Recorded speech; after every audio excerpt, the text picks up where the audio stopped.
The following news segment is produced for MTN by the Western Ag Network. Now, here's your Farm and Ranch Report from the Montana Ag Network. Welcome back for today's Farm and Ranch News. Farmers have lost to the state of California. The U.S. Supreme Court has upheld California's Proposition 12 in a 5-4 ruling.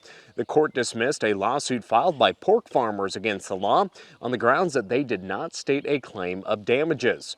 Proposition 12 makes it a criminal offense and civil violation to sell whole pork meat in California unless the pig it comes from is born to a sow that was housed within 24 square feet of space and in conditions that allow a sow to turn around without touching an enclosure. Prop 12 applies to any uncooked pork sold in the state, regardless of whether it was raised in California. Back in March, we spoke to Terry Walter, then president of the National Pork Producers Council, about the case. It's not only about pork. Pork's the issue of the current case, but really it's about the Dormant Commerce Clause and ultimately how states interact or do business with each other. In our view, we just feel like the ability for the state of California to regulate industry outside its borders is beyond its jurisdiction.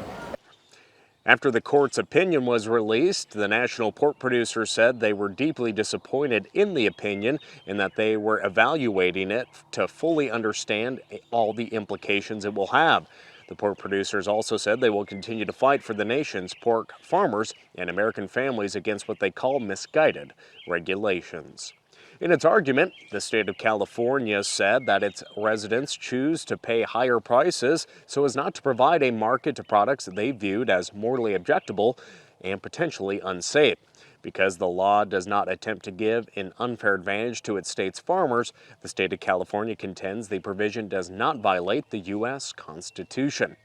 A 2021 Rabobank report said the U.S. pork industry faces a daunting task to comply with the California law, stating that with less than 4% of the U.S. sow housing currently able to meet the new standard, Rabobank expects a shortfall in compliant pork to divide the U.S. market, leaving California with a severe pork deficit and high prices while generating a surplus in the rest of the U.S. market, according to that report. We'll be right back.